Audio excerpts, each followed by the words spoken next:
Coming up on 8:15 here on Wisconsin's Morning News, one of the smartest people that will appear on this program is in this house. And I want to start setting up our guest with something that we talked about, what was it, last week, Eve? Yes. We had the testimony before Congress. Actually, a couple of big deals. You had the CEOs from the social media companies dragged before Congress. Standing up and turning and apologizing to the American people. Being told they had blood on their hands and whatever. But also the same day, and I feel like it was kind of lost in some of the theater that played out there, was you had the director of the FBI testifying before Congress saying the Chinese government is preparing to attack the U.S. digitally. PRC hackers are targeting our critical infrastructure, our water treatment plants, our electrical grid, our oil and natural gas pipelines, our transportation systems, and the risk that poses to every American requires our attention now.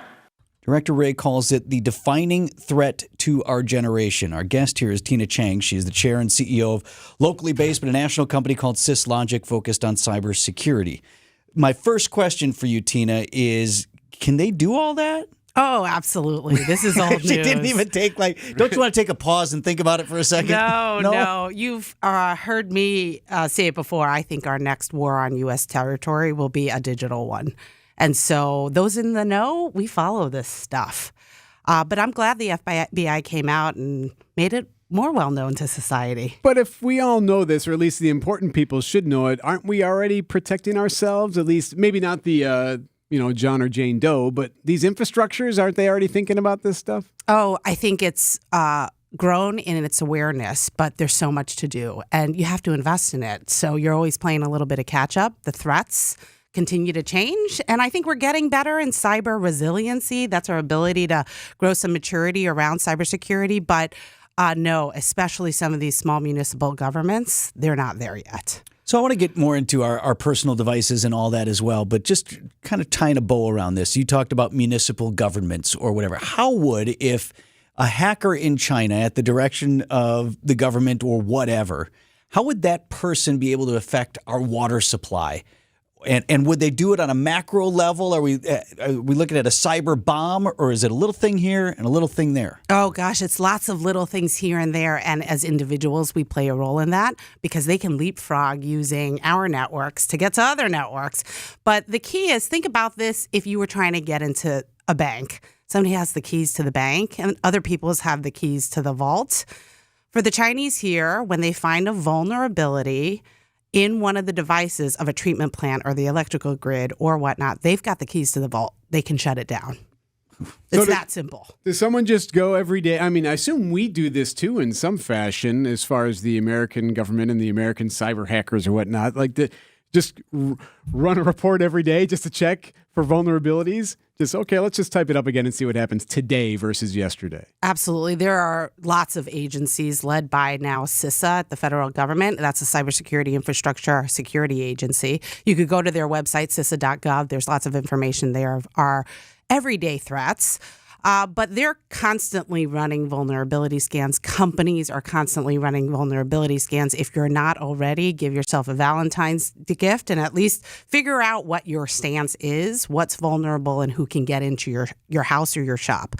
But vulnerability changes every day, and the attacks are getting more and more sophisticated, and social engineering, otherwise known as somebody tricking you to trust them in order to give them passwords or key access, is becoming more and more prevalent. And we're falling to that as individuals and as prey every day. Are their hackers better than our hackers? Because I'll tell you, if there's a war that I think maybe we might be able to, if we rallied the troops here in the U.S., like clear out the basements all over America of the people who are down there 24/7 hacking away at their stuff. Writing the code. Exactly. Are their hackers better than our hackers? I can't answer that. I think there are good hackers around the world, though. I think most of our threats are obviously coming from Russia and China. We need better U.S. sanctions against them. But as you said, we have them too. And trust me, we are targeting them as much as they're targeting us. And the key is, when does somebody pull the trigger? And right now, China's saying, don't mess with us and our relations with Taiwan, or we'll show you. And so this really comes back to political leverage. And that's the key. We don't want them to have leverage. So what are we going to do to protect ourselves so they don't have that leverage? Tina Chang joins us from SysLogic. That's what I was going to ask you is why now? I mean, we've already known this. You've talked about this before with us. Why are we hearing from the FBI now, do you think? I think it's because we're in a crisis around the world. There's war. And when U.S. decides it wants to take a stance, we speak loud. And if we're speaking loud and somebody's threatened by that, they're going to figure out a way to attack back. And now, to attack back, you don't need a gun. You just need a cybersecurity infrastructure vulnerability. Tina Chang is the chair and CEO of SysLogic here in Southeast Wisconsin. Okay, you mentioned something that I want to ask you about next, and it's the sort of the way in for so many of these attacks is right through us. It's right in front of us. It's maybe been in your inbox. It's maybe already come to your phone. So I have a number of questions about that next on Wisconsin's Morning News. 8:23 on Wisconsin's Morning News. We're talking with Tina Chang. She is CEO of a company called SysLogic. They're focused on cybersecurity, and she's scaring us straight this morning. So I'd mentioned the phishing emails or a phishing text or things like that. These some are more sophisticated than others. Some of the tests that we get in our own company are designed to kind of trick you into clicking on the thing, and then fortunately it's coming from inside the company, and they're like, oh, you screwed up. You just qualified for another hour of cyber training. No. Right. But there are a lot of these out there, and that's all it takes. You just click on one of these things, and that's the door, that's the way in that someone within your company has opened for a hacker? Absolutely. So when somebody's trying to get in the house, one of the easiest ways is to trick an individual. And the key here, if they're getting in via phishing attempt into your network just by somebody clicking, that's easy. So why not?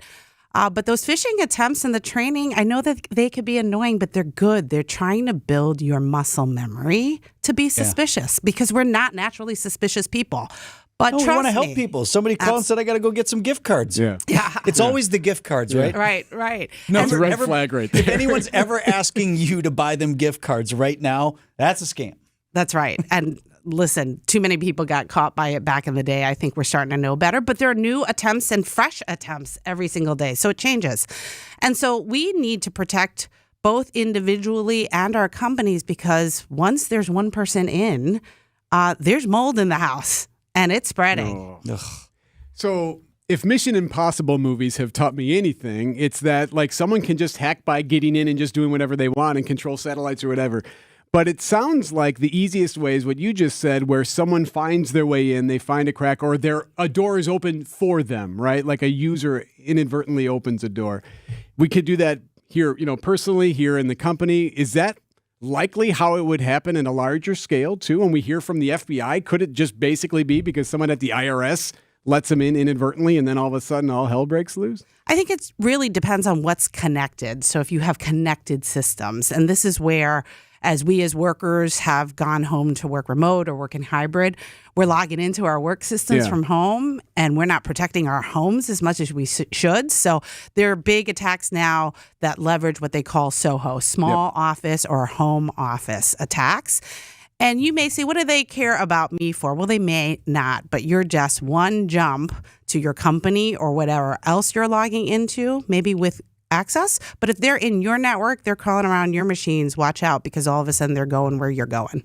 Ooh, I might have just connected some dots here because I'm not that bright, as you know, having come through a couple of times, Tina. But maybe I'm connecting some dots. If we can go back to TikTok, I've often thought like, okay, what do I care if they know where I live or whatever? And if some person is collecting that data, whatever, Amazon's got that, all these companies have that, whatever. But one of the ways they try to get to you is the message that comes to you, whether via your phone or email or whatever, is very familiar to you. It makes sense to you because they know stuff about you. They're that good. Absolutely. So, apps like TikTok, I never use it. It's Chinese owned and we don't have good legal recourse against some of the nation states, different than some of the social media platforms here that need to play it nice, like, your Metas and your Instagrams. But TikTok's a little bit different. They are collecting a vast amount of information from us every day, geolocating our locations. Of course, they have the data and the information of whatever you choose to give them, but it's also an app on your phone connected to the rest of what's on your phone. And we are so not good about looking at the settings on our phone and choosing what we turn on and off. Right. And we need to get better at that as citizens. Have you read the book Leave the World Behind or seen the movie? That's the Julia Roberts movie on Netflix. No, I try not to watch too much fiction about this because I have enough nonfiction. Horror flicks. Okay. Because I was actually very curious to see how real it. I mean, basically, it's the idea of being cut off and not being able to contact one another, not being able to get gas or even be able to maneuver on the interstate or different places just because of the congestion and how different things can be controlled via another site. And I'm just more curious about like how realistic it is for someone to be able to control and pinpoint, okay, all Teslas need to go to Tulsa because I can press a button and make all of them go there. If something that large in fiction to me could actually become a nonfiction thing. I think it's absolutely true. I mean, if you think about connected devices and how connected we are these days digitally, any of that can happen. And so, war is about creating fear, especially at the local level. So if we all of a sudden had some access shut down or we couldn't live our daily lives with the comforts of our daily lives, we start to get scared. And when we think about war and leverage, that's what it's all about. And so these days, understanding that we have a role to play for national security, because you don't necessarily need a bomb, and chances are we defend against that. But are we as good about defending against our digital vulnerabilities? Not so much. So we have a tech guy coming in tomorrow with an Apple Vision Pro. If I were to give you an Apple Vision Pro, what would you do with it first? I would try it. I think, not all products created equal. Apple products happen to be locked down pretty nicely. Okay. Not all, but they happen to. Much different than a Chinese product that I got. It was an amazing, expensive dog cam that could pop a treat out from an iPhone. My security guys looked at it and they're like, there's absolutely no way you're installing this on your network. You're like one software update away from a breach. But so some products are good ones, and we as individuals should get smarter about taking a look at the security protocols, understanding the security posture of the manufacturers of the products that we're adopting. But that happened to be one that I would be interested in, and I love to play with new tech. Tina Chang, chair of national company called SysLogic. It's based right here in Southeast Wisconsin. They focus on cybersecurity. Can you leave us with an optimistic note this morning? Like, what should we feel good about in the cyber world? Tell me we're going to be okay. Absolutely. I don't know that we're going to be okay, but here's what I love. Damn. I love All right, we're heading to break. our growing awareness about this. Okay. I think you called this talk white noise earlier.